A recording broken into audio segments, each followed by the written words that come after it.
Welcome to another little tale. Hopefully you enjoy it, so let's get started. The last great ice had begun its long retreat. Glacier that once pressed like silent gods against the land were now shrinking, sighing into rivers that cut fresh paths through stone. The air still held a bite, especially in the mornings, but life, bold and persistent, had returned to the valleys. Grasses pushed through thawing earth. Birch and pine crept across the hills, and animals, cautious but hopeful, followed. At the edge of one such valley lay a pond, fed by a narrow waterfall that spilled from a rocky ledge above. The water fell in a constant whisper. And animals, cautious but hopeful, followed. At the edge of one such valley lay a pond, fed by a narrow waterfall that spilled from a rocky ledge above. The water fell in a constant whisper, breaking into silver threads before gathering in the still, dark pool below. Mist lingered there in the early light, catching the sun in faint, shifting halos. A buck stood at the water's edge. His antlers were wide and strong, branching like the limbs of winter-bare trees. He lowered his head slowly, nostrils flaring as he tested the air. There was no immediate danger. Only the damp scent of moss, cold stone, and fresh water. Satisfied, he drank. Behind him, the doe stepped lightly from the cover of low brush. Her coat blended with the earth, her movements quiet, deliberate. Close at her side wobbled the calf, its legs still uncertain, its small body alive with curiosity. It paused often, sniffing leaves, startled by drifting insects, distracted by the sparkle of water.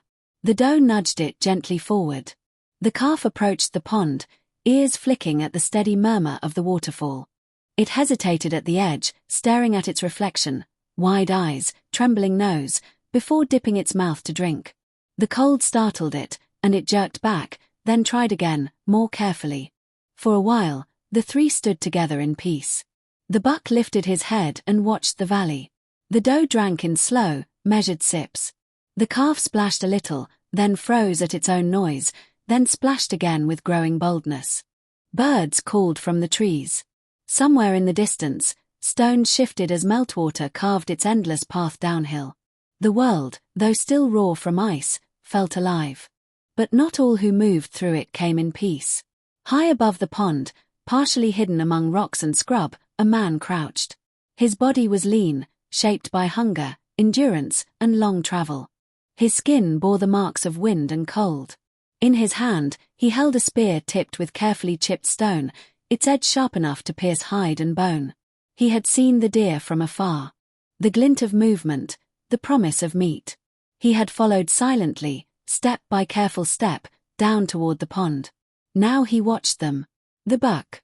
Strong, alert. Dangerous to approach head-on. The doe.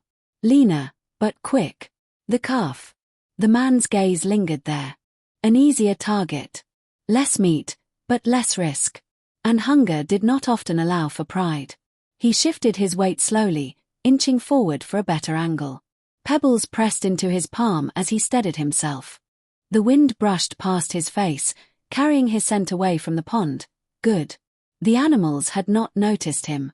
Below, the calf took another uncertain step into the shallows. The man rose just enough. He drew his arm back. For a moment, everything seemed to hold its breath, the falling water, the birds, the watching buck. Then the spear flew. It cut through the air with a sharp hiss. And struck stone. The tip shattered against the rock near the pond's edge, splintering into fragments that scattered across the ground. The sound cracked through the valley. The buck reacted first. His head snapped toward the noise, muscles coiling in an instant. He let out a sharp, explosive snort. A warning that shattered the calm more completely than the broken spear. The doe leapt back, already turning. The calf froze, confusion flashing across its face. And then instinct took over. The buck bounded away from the pond in great, powerful strides. The doe followed, swift and fluid, circling just enough to push the calf ahead of her. The calf stumbled once, then found its rhythm, legs stretching, heart racing. They fled into the trees.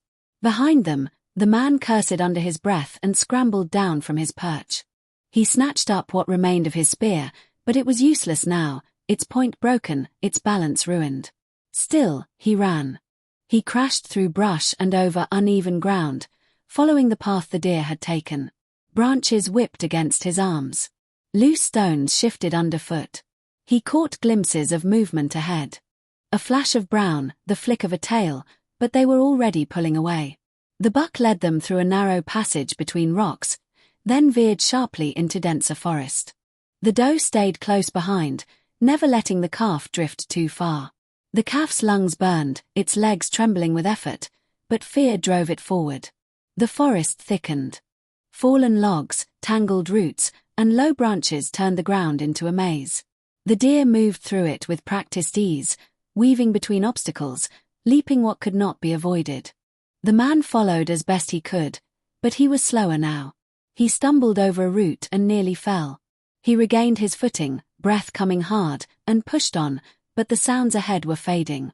The crashing of hooves softened, then disappeared entirely, swallowed by the forest. He stopped.